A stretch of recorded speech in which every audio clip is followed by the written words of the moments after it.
welcome back for another episode of the Babe That's Bonkers podcast. I'm your host, Kaylee. So happy to be here. So happy to have you here.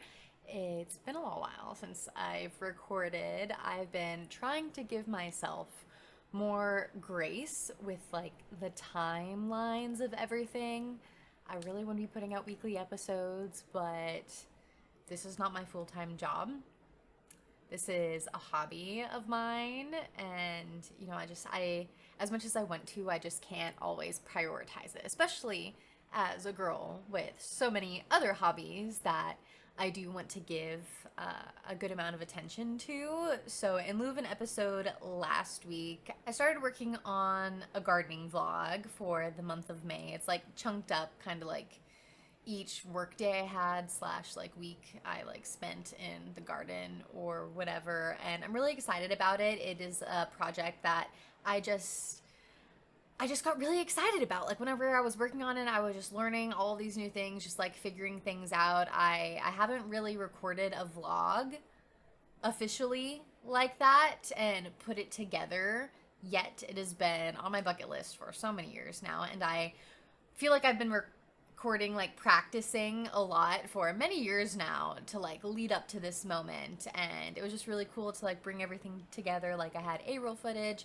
little B-roll clips to make it a little more cinematic. I found some fun background music and just learned a few new things, how to put text in to the videos and whatnot. And yeah, it was a good time. And so that should be out in the interwebs by the time you're seeing this, hopefully.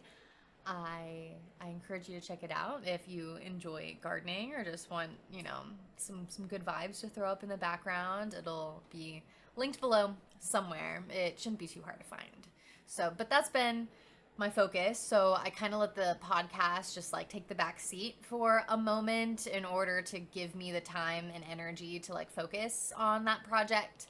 And I was just really at the point where it's I'm the one who made up all of these rules, so why can't I bend them and break them as I please?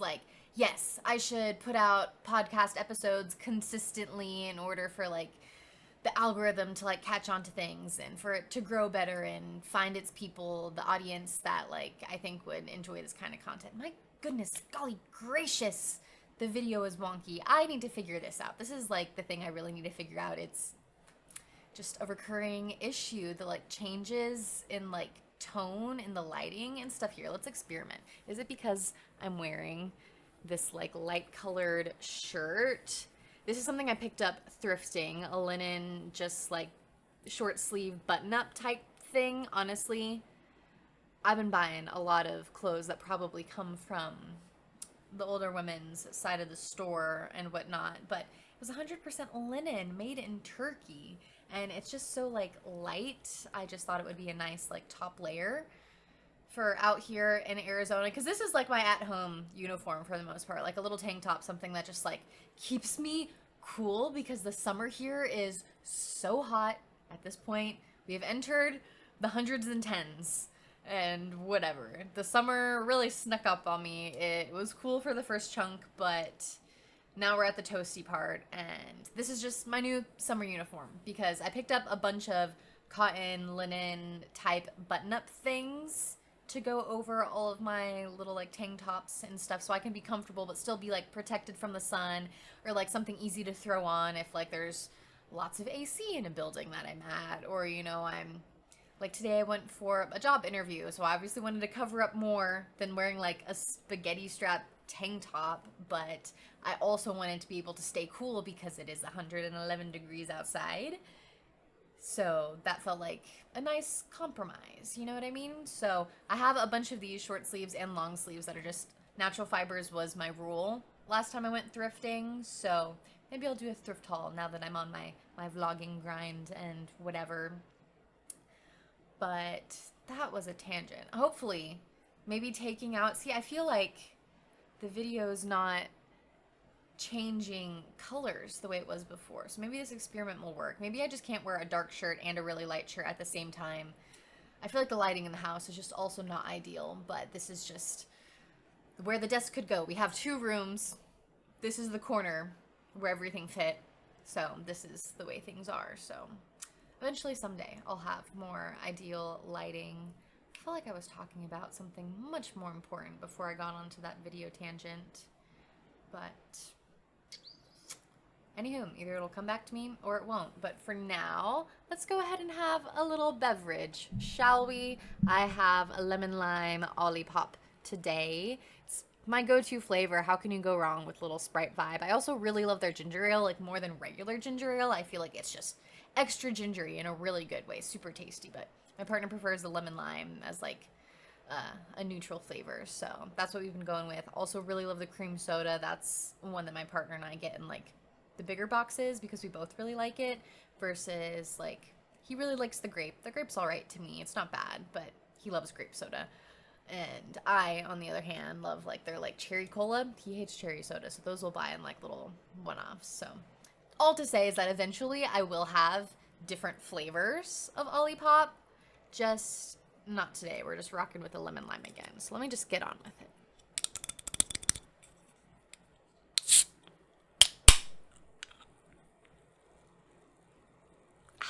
I'm so excited. Yep, delicious.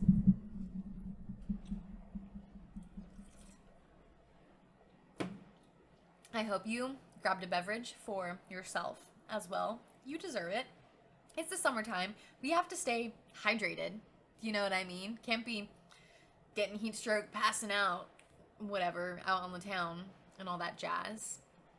But speaking of summer, we are approaching the summer solstice. That is what today's episode is based on.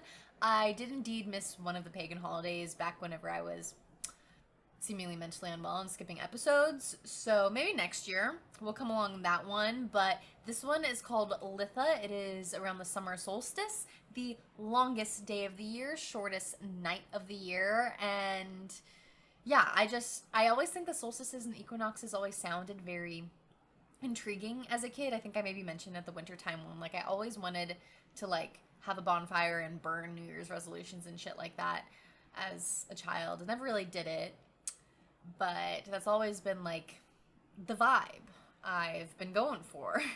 So I'm just excited to be celebrating this year. So what is Litha, just to really jump right into things, because I have some more stuff to chit chat about later. But for the meat and potatoes of today's episode, Litha is a pagan celebration, also known as Midsummer, the summer solstice. It is a pagan holiday that is centered around celebrating and like honoring the sun and fire being just like this focal point, this essential like source of life. Like life could not exist without the sun doing its thing. We definitely need fire and heat and warmth to like cook and eat food and see things. Like these are all just essential resources gifted to us by nature and the universe. So let's throw them a party. You know what I mean? So kind of more metaphorical themes include growth, prosperity, and renewal.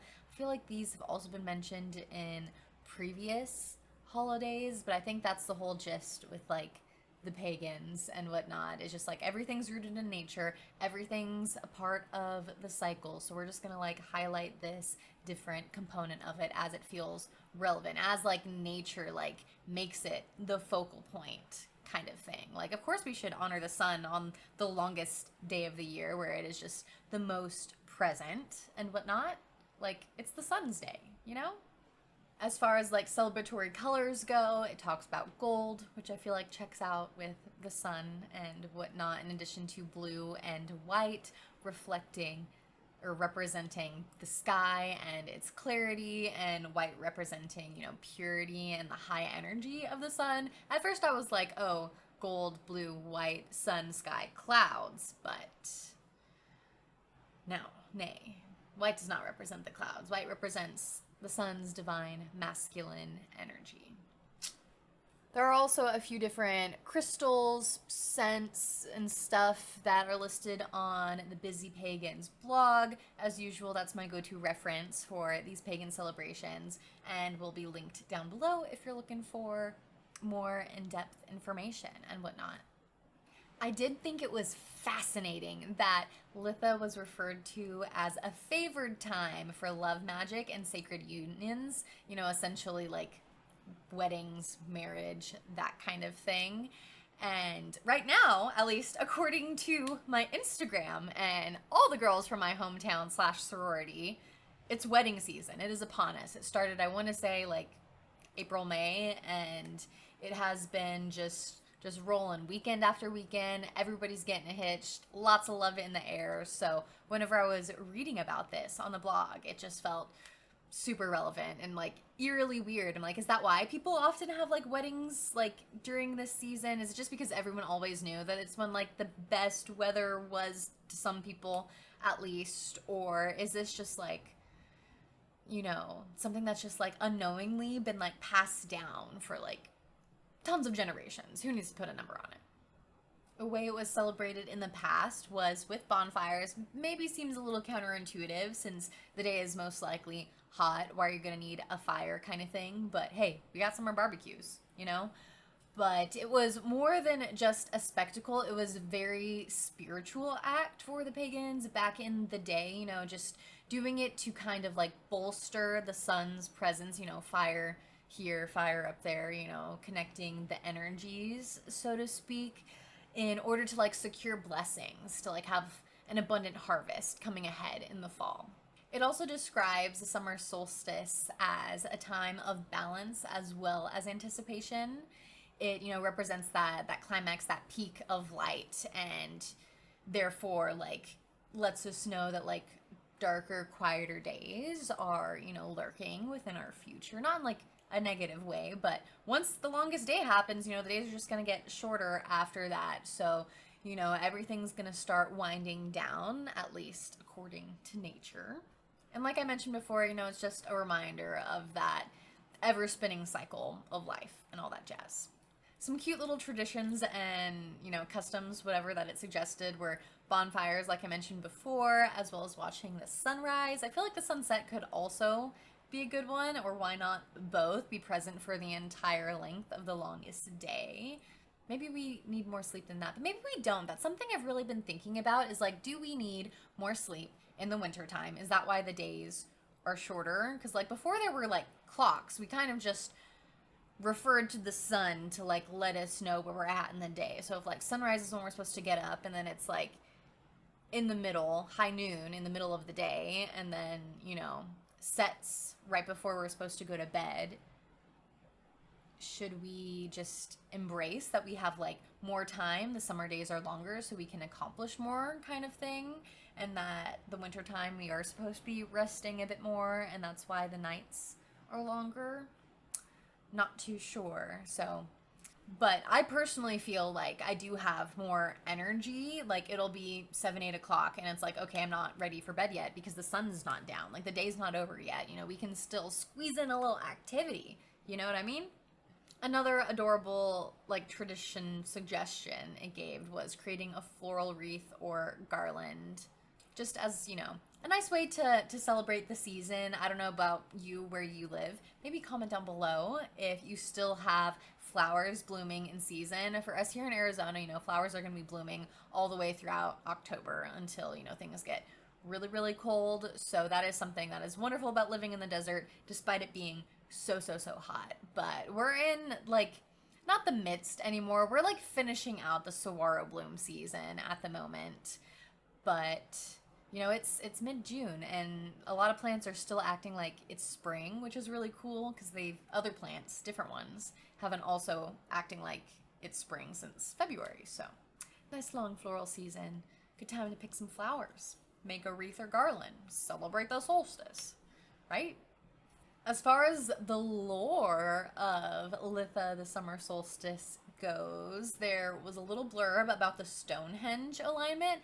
I guess it's about just the way that Stonehenge is set up, that on the summer solstice, it's a little bit of a tongue twister, that the sunrise like aligns with the monument in like a special way. I'll have to perhaps Google some pictures to see what they're talking about. But now I have a new bucket list. I really think this is like how I want to like gear my travels, or I have a few different ideas, but now I know that whenever I make the trip to go visit Stonehenge and like other mysterious natural wonders or whatever they're called, I want to do this one specifically in the summertime so I can go watch the sunrise. That would be so cool.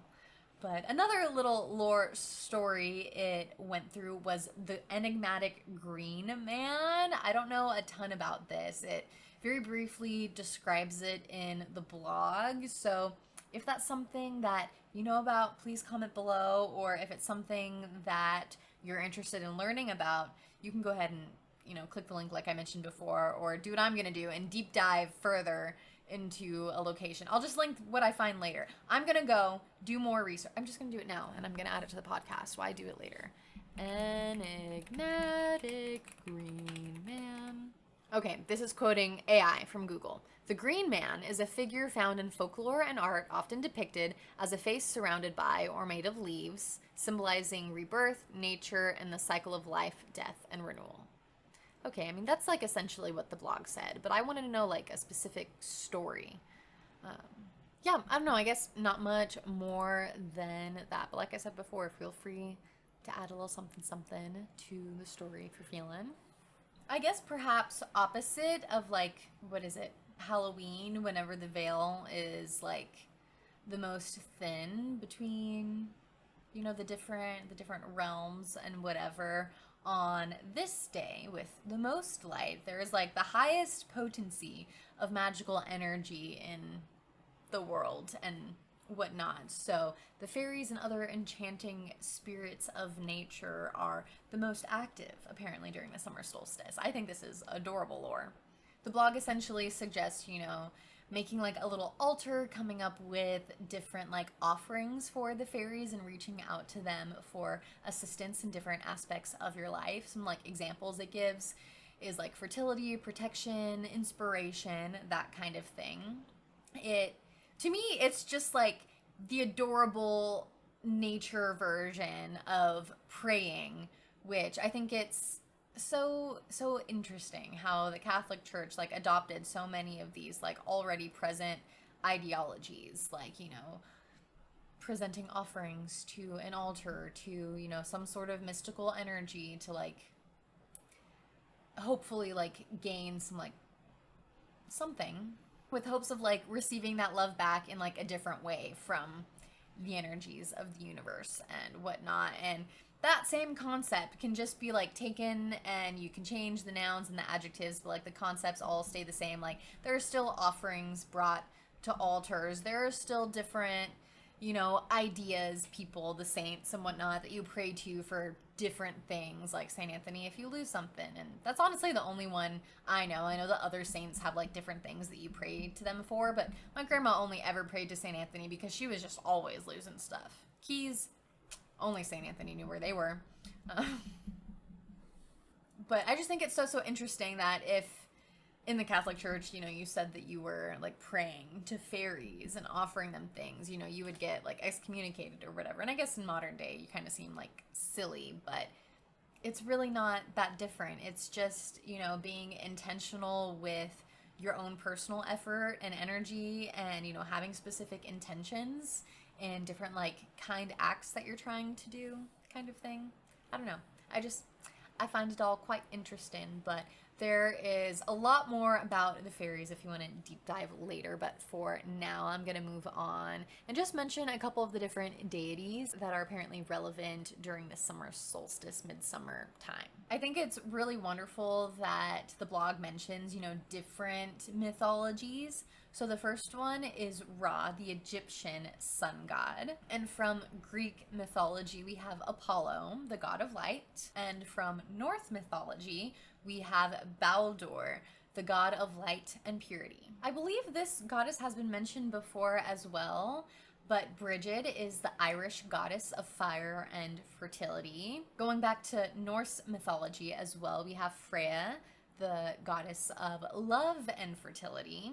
And then at the bottom it mentions something I've never heard of before, which is the Oak King and the Holly King. So I'm just gonna read verbatim really quickly. The myth of the Oak King and the Holly King symbolizes the changing of the seasons. The Oak King, who rules from Yule to Litha, and the Holly King, who takes over from Litha to Yule, represent the dual nature of the sun's journey. Their battle at Litha, which leads to the victory of the Holly King, marks the turning point where light begins to wane, making this a key narrative in Litha's celebration that highlights the cyclical nature of the seasons. So yeah, all this stuff is just, somebody's imaginative explanation of like why nature's doing its thing. And I feel like a lot of it is so you can remember how nature operates, so you can prepare and like act accordingly. Like these are lessons that you need to learn from. Like, the days are gonna get long, life's gonna get real cold, gotta make sure we have enough food from the harvest and all that jazz. And on the flip side, things are gonna get really hot and toasty. Like, now's the time to plant things if we want to have food to eat throughout the year, and whatever. Every time we talk about these different pagan holidays, I simply just imagine myself living in a world where, similar to like the show The Last Kingdom on Netflix for some reason, not necessarily all the like gory parts of it, of course, or like political things or whatever, but just like in a world where, we do everything by hand. Everything's just less automatic. If you know that Miranda Lambert song, we can be friends. Moving on. To my favorite part of every celebration. I am so excited. The foods. And the foods for the celebration are different than all the other celebrations because it's post-spring. Everything is like abundantly flowing. There is just a lot more variety as far as, the harvest season goes at this time of the year for most locations. So first up is berries, either eaten fresh or baked into like a pie or a tart, or jams to like preserve the taste of summer for later. Jams is also a great way to like have fruits available to you throughout the winter time as well, which I think is really cool. Also brings up honey, definitely celebrates light and the sun, and, has that golden nectar vibe to it, which is very fitting for a celebration of the sun and whatnot.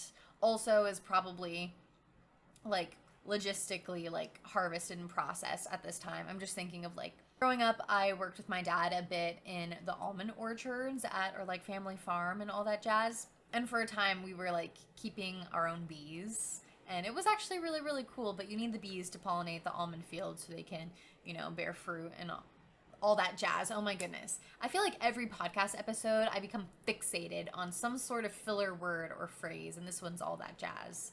I'm trying to say like less because the last episode I recorded and then edited, I said like so many times I was disgusted with myself. And then I've listened to other people's podcasts and try to pay attention to all of their filler words and how many times they say like, and they do it too. So I have given myself grace at this point, but filler words, the filler phrases, they're just so easy to latch on to, those safety nets, those verbal buoys.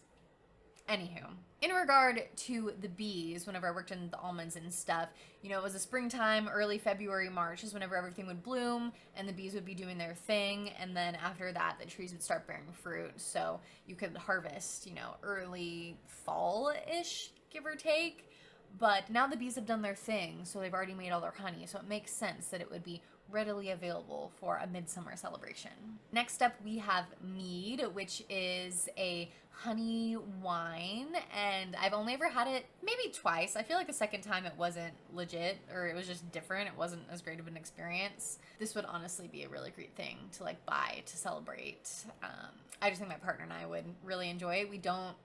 I don't drink very often. He's okay with drinking, but I just don't like the way it makes me feel. As fun as it can be, as tasty as some people think it can be, I would rather just have a mocktail. I would rather just have a Dr. Pepper, because I'm going to get a headache, or my tummy's going to hurt, or I'm not going to sleep well. And frankly, I'd rather just smoke some weed and avoid all those things and have an even better time, and then still get to have my tasty beverage. But that being said, I do like an alcoholic drink every once in a while. A really nice cocktail, a glass of wine.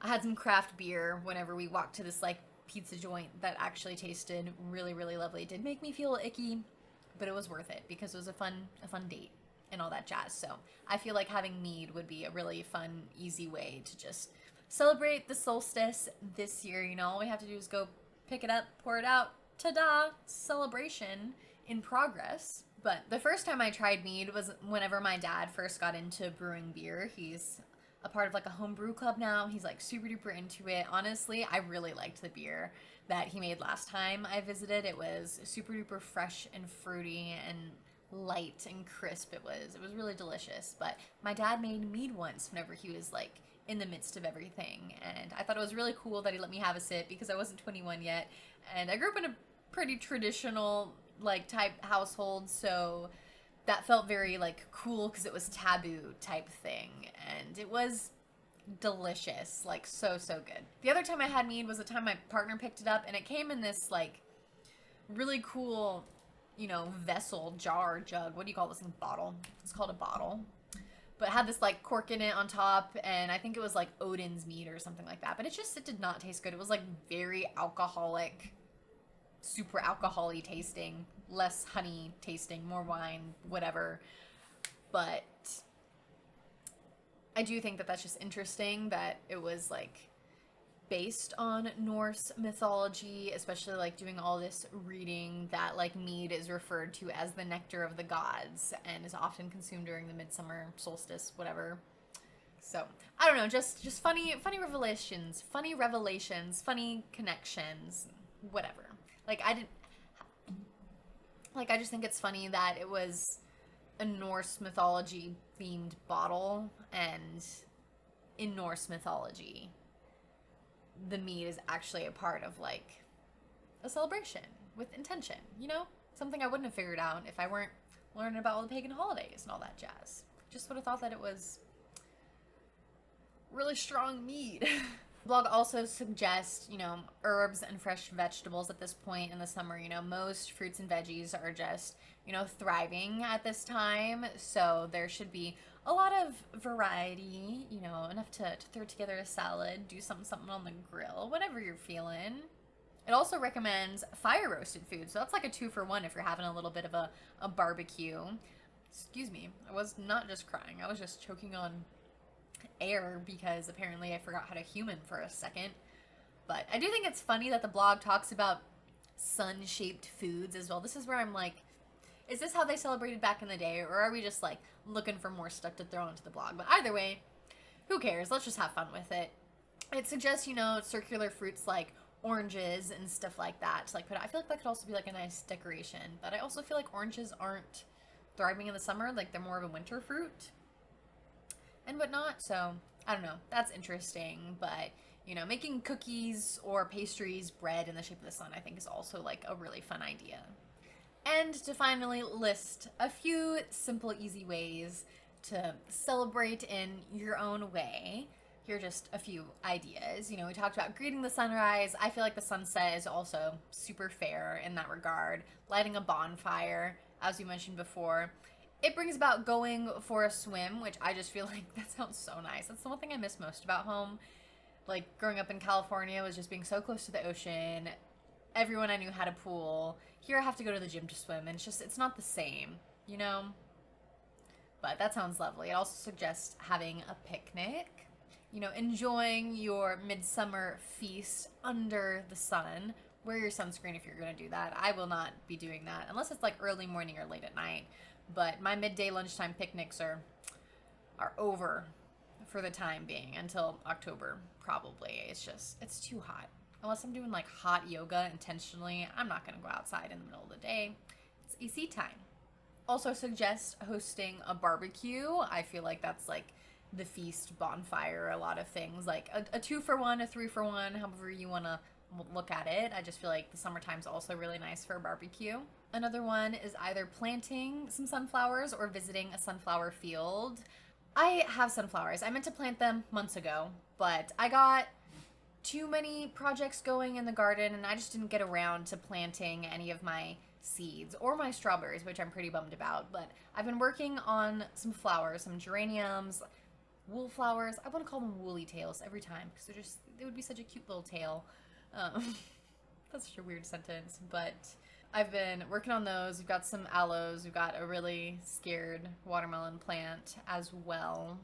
But all to say is that I put a little bit too much on my plate. So we got some like strawberry roots that did not go into the ground. And we also have just like a bunch of floral seeds. I really wanted to start like a cut flower garden. I guess it's not too late. I should go out and plant the sunflower seeds. I'm gonna put that on my calendar. Summer solstice celebration, sunflower seeds. I feel like my partner would dig that as well, you know. Flowers are kind of girly or whatever, but he's a gardening guy. I think that would be a good time. It also suggests creating a sun wheel, which could be fun if you're feeling a little crafty, or I think especially if you have kids, you know, that could be a fun project, or a sundial kind of thing. But what's more up my alley is making some sun tea. We got one of those really giant pickle jars, and I've been waiting on my partner to eat the last pickle. He told me that he wants the last pickle, so I've been leaving it for him. I don't really want it. Personally, I like sweet pickles, bread and butter pickles, more than I like dill pickles.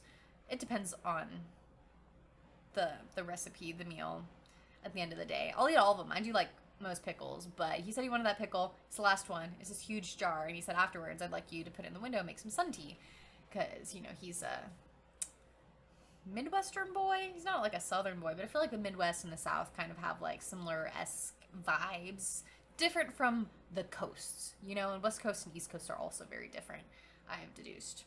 That's a big word. I used a vocab word today. I think I used it correctly as well. That's cool.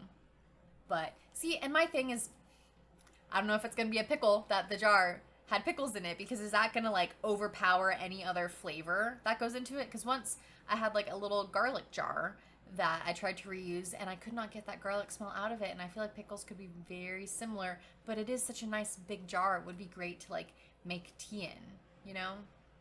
Either way, it could be a fun project, making some sun tea. It also recommends meditating in the sunlight. This is something I could do perhaps in the morning, early time. I have been wanting to get some like nice lounge chairs to put in our little backside yard to like tan for a little bit. Not for like hours. I don't want to like fry my skin, but I feel like 5-10 minutes in the morning would just feel really nice, especially before the day gets super warmed up and whatnot. And like then the UV index takes off, and then I don't want to be around it. So like I won't be meditating in the sun midday, but like as the sun sets or sun rises, that could be nice, or journaling or whatever. I feel like just doing anything with the sun in mind would be a proper celebration for the summer solstice. So that's all I've got for you in the pagan holiday department. Hope you learned a thing or two, enjoyed my ramblings and whatnot. Now I'm ready to dive into some other things, like astrology, recent astrology. I do believe that Gemini season is coming to a close. Something that the Cosmic Latte posted is just like how they were very social during Gemini season, and I feel that as well. I feel like I definitely made my social life a bigger priority recently, and also felt more fulfilled by being social than I normally am. Normally, social activities kind of drain my batteries a little bit, but my gal pal hosted a crafternoon, and it really just like filled my cup in a way that, you know, I hadn't felt in a while, so that was really nice. And even now, like, I'm on my period. I'm in my winter zone this week. I am chilling. I've got very little energy. I'll continue updating you in cycle syncing in a moment. But even now, whenever I'm just like not vibing with like making lots of plans, I'm like texting people to make future plans, not immediate ones, but like ones for when I will have the energy, which is not really like me. Normally I just wouldn't make any plans, and I would just do something spur of the moment if I felt like it, which is why I don't really have the most exciting social life. I have a decently exciting social life, but it's not like I'm booked all the time. Like, I want to be chill. I want to be mellow. I don't need to be bopping all over the place. Maybe I do. Maybe that would be good for me, a good switch up. I don't know. But in terms of like the cycle syncing stuff goes that we were talking about the other day, I do feel like I can recognize the shifts in myself at this point. I have like a planner. I've just been like noting things in, and mostly I like plan my week. I have all the to-dos, and if I don't do it today, then I move it to tomorrow, and then I move it to the next day. And if I don't get it to this week, then it moves to next week, and so on and so forth. So I never delete anything off of my to-do list. I just shift it forward if I didn't get to it, because it goes on there because it has to get done at some point. At least in my brain, it does. And something I've noticed is like looking back previously on like the weeks that are like my spring summer era, that's whenever I'm like doing like the big exciting things, like going on the day trips, going on little hikes and stuff. And I do feel like part of me is like kind of like intentionally planning that because I know I'll have more energy during those times, but it's also like I feel like it wouldn't happen if I didn't actually have the energy, because there are lots of times whenever I did plan to go do a little hike up on a mountain and I didn't do it because I didn't have the energy. But eventually I got to the day where I did, and I did it, and it was during the end of my summer season. I feel like the last day of like my summer hits and I like use up all of my energy, and then my luteal phase starts, and then instantaneously, like once it's fall, like I'm cranky, I'm tired, I have no energy, like I don't want to be doing all the things anymore. I just need to chill. And my period hits and I get really, really emotional. And then once it like sits, like I'm okay. Now I'm like in a place where like I'm still resting, but I'm mentally preparing for, you know, the next stage to start again. And it's just been fascinating, like actually truly paying attention to these things in my body, like TMI, but I don't really care. I'll share whatever on the internet. But in addition to Gemini season coming to an end, we recently, or I guess maybe not at this point, but like a couple weeks ago, we had the Sagittarius full moon, and it's something that the Cosmic Latte also posted on her story about, like, does anyone else feel exhausted from like using all this energy from this full moon? And I feel yes, I do feel exhausted. Yes, I do feel like there was a lot going on around this full moon, lots of high energy things happening. Can I recall any of them at this moment in time? No, but the vibes are there, you know? But I do remember that this was the first time I actually intentionally journaled during the full moon. Like I saw it, it was really big in the sky, and I, you know, came outside and just like kind of like talked to it in like a weird way, in a cute way. But, you know, I wanted to make sure I saw it. I gave it some attention, and then I gave it some attention, and then I just thought of my intentions, because according to my moon phases deep dive that we did the other day, the full moon is a time whenever things like the light is shined down upon the things. I said it so much better in that episode, I hope. But we're at that, it's a full moon because we're at that full circle moment. Like clarity is upon us. There's light like reflecting from the moon onto the proverbial energy, if that makes sense. But yeah, I did some journaling, and it was good, I think.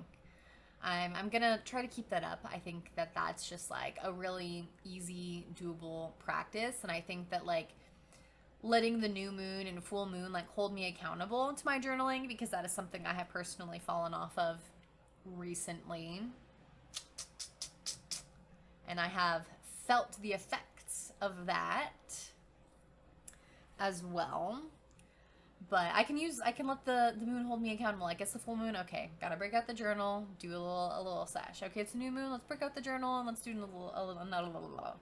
another little sesh. I am very obviously running out of steam at this point, but that's what I've got as far as like astrology thoughts go. There was another interesting thing that happened recently called the Schumann resonance.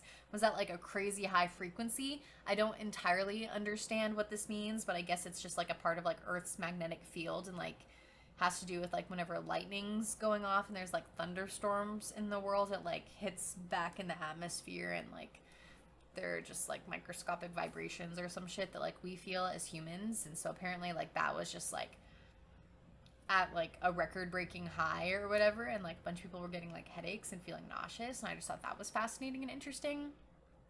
Again, not an expert, but just things I'm hearing on the interwebs, so I'm sharing it on the interwebs because that's what we do in society these days. But to get into some life updates, I did have that hike up a mountain the other day. I went up there to take some reference photos, and it was just a really wonderful time. I saw so much wildlife. There were coyotes, there were hummingbirds, there were lizards, there was quail, dove, like all sorts of things, sparrows. It was just a really wonderful time. I went into this gazebo for a point, and I was singing, and the acoustics were really, really wonderful, and that was a fun time. I really just had a wonderful time. And it's just a reminder to me that, like, I really need those days out in nature by myself, going out, taking pictures, paying attention to animals, and it really does recharge me in a special way. It's like those things do take a lot of energy, and like it'll use up my day's amount of energy a bit faster, but it energetically fuels me for the next few weeks or whatever. And I feel like max a month, like I can go, and then I need another one. And once I start skipping those for a few months, that's whenever I feel like I just mentally start to fall off. Like everything just starts to feel like work and not enough fun and play and adventure and discovery and all that jazz. That's really why I don't want to be a photographer for people. I could definitely do it. I really love doing that for like my friends. I like doing it for myself, like little photo shoots and whatnot. But I don't want to spend all of my time taking pictures of people, because then I feel like I am gonna be like so burnt out of like camera work that I'm not gonna want to go do my nature photography. And that just like really lights a fire up in me that nothing else does. And I don't want it to lose its sparkle, and I don't want that to feel like work. So I'm just trying to keep like my photography a bit more sacred, a bit more hobby-esque, a bit more for me. I still want to share my pictures and stuff like that. And my photography definitely plays a huge role in my art and all that. But I feel like that's whenever I'm taking it to another level and to another place. Whereas sometimes like I just want to take pictures for funsies and just be lighthearted and practice and play. Like Amy McNee always talks about how important play is. And I 100% agree. And now that I'm checking that, I hope I didn't mention all of that in the last episode I recorded as well. It's possible. But if not, that just shows that like that's the most exciting thing I've done this month. But other than that, I've just been stressed job hunting for the most part. Like I've been just juggling part-time jobs for a while now, and it requires me to have like multiple of them, which is kind of what I want, because it does allow me more freedom than a regular full-time job, so I can focus on my art and my podcast and other stuff like that, and just like take care of the home a little bit more. Not that that is ever a finished project. I feel like housekeeping is just never ending, and I don't actually know what I'm doing when it comes to any of that, but it's okay. We're all just figuring it out as we go along.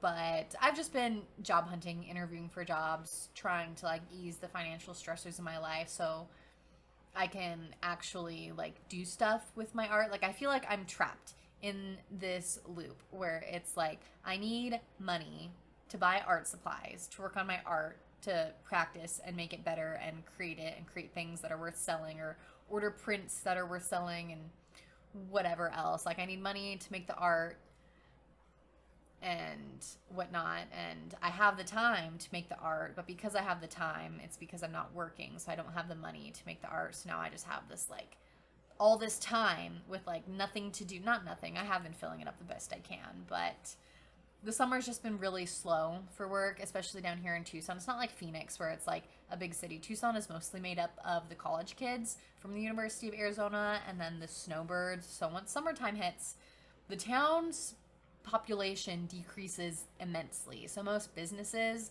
adjust their hours and stuff like that.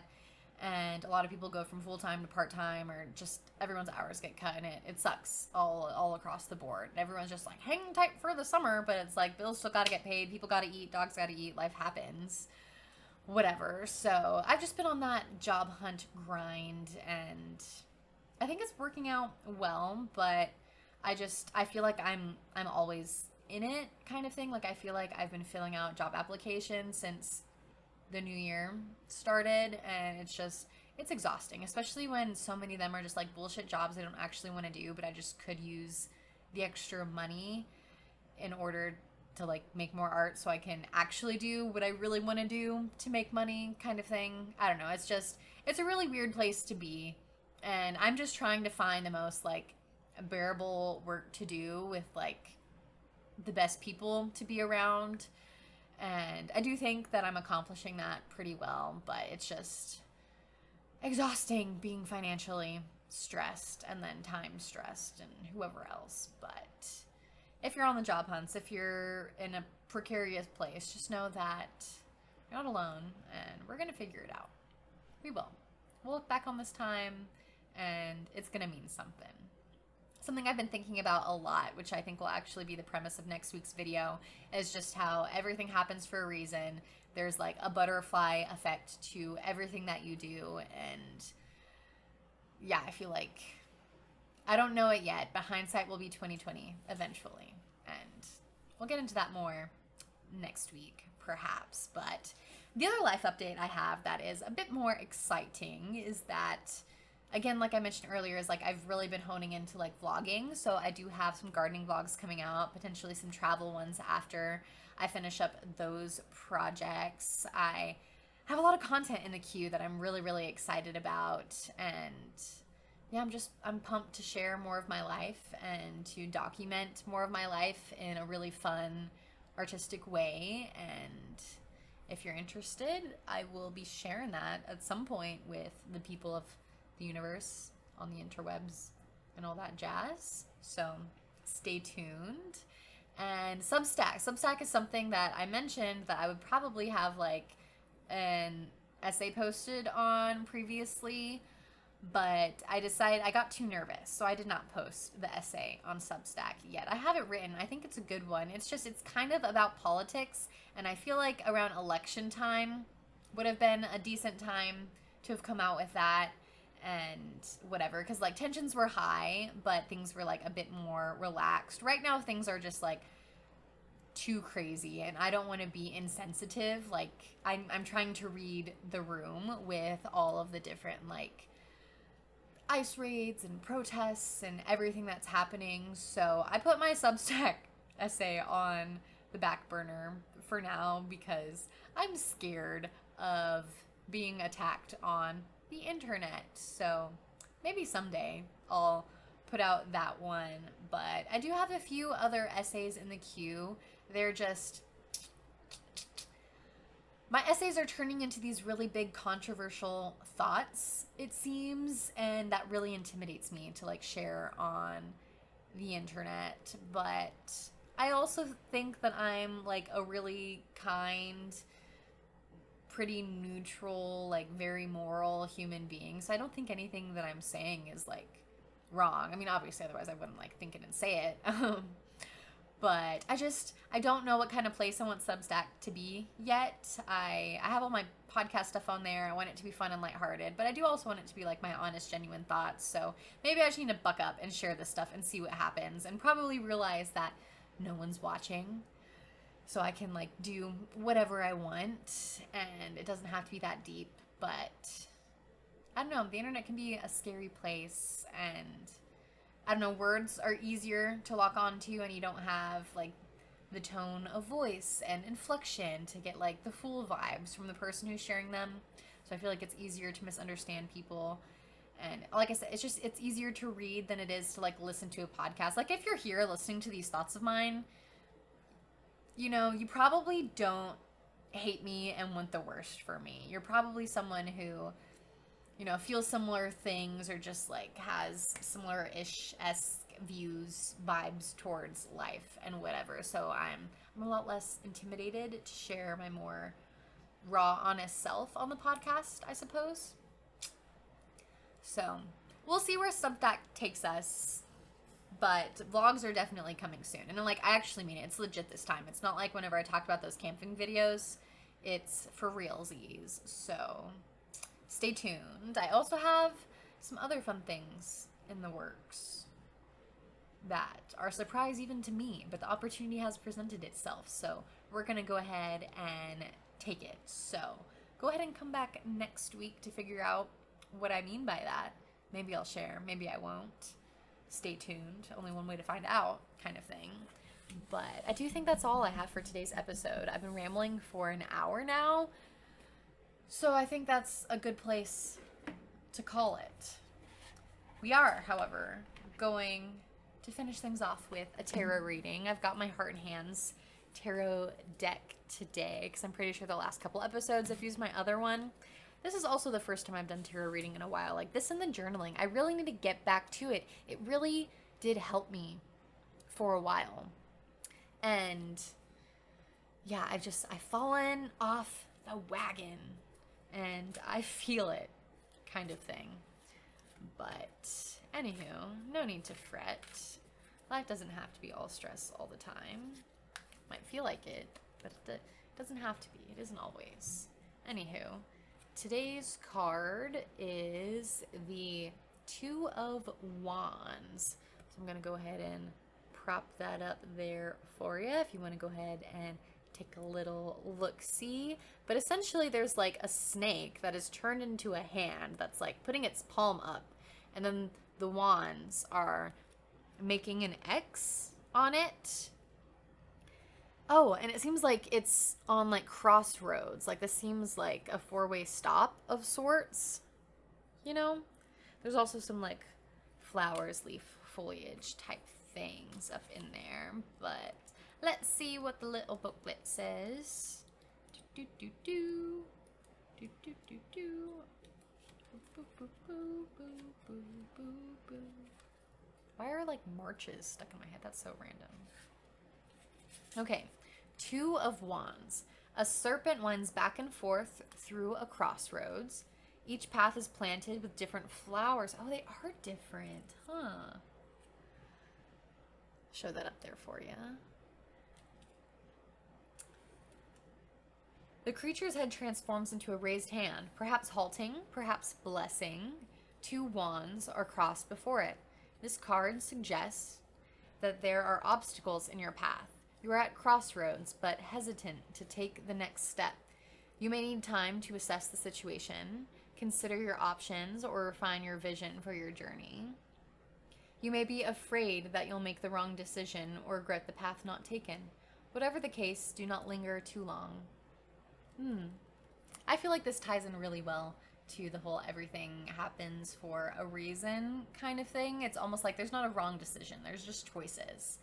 And then there are going to be consequences of those choices. And it's going to be what it's going to be. The future's not ours to see. Que sera, sera. If you know, you know. But yeah, however you want to take it, you know, or whatever resonates with you, take it. If it doesn't resonate with you, leave it behind. That's totally okay. I feel like this definitely resonates with me with all the like job talk at the moment. Like I had an interview today. Everything feels like it's up in the air. I do feel like I'm at crossroads. Like I have decisions to make, but I don't think there's a wrong decision at the end of the day. They're just different ones, you know? Alrighty, babes, we're gonna go ahead and call it a day there. Thank you so much for hanging out with me. Podcasting, especially like the recording side of it, the fun part, really does put me in a better mood. It is just so therapeutic for me. So thank you for hanging out with me as I just, you know, let all my thoughts loose, be free, give them a place to live outside of my head. I hope that they entertained you or inspired you or something, you know, but regardless, thank you so much for being here. It truly means the world to me. I'll say it every time because if you're listening to this, that's freaking wild and I love you for it. So yeah, come back next week and we're gonna do some chit-chatting about how everything happens for a reason, the butterfly effect, something along those lines. Just another like chatty what's going on in the brain kind of episode rather than a let's learn about some witchy shit type of episode. So I do prefer those. I do think I'm gonna start transitioning out of the like witchy astrology type stuff, you know, let it just be like little segments, little tidbits. It doesn't have to be like the basis of everything. I don't want to be known as like an astrology podcast. Like that's not my thing. I'm not an expert in that. I just want it to be like an element of like the vibes of the community. You know what I mean? Like you got to accept astrology, but we don't need to be experts in astrology or whatever. Anywho, I'm rambling again. So thank you for being here. Would love to see you next week. And yeah, go ahead, follow, like, subscribe. That would be super duper helpful. A really great way to show some love. And Until next time, bye, babes.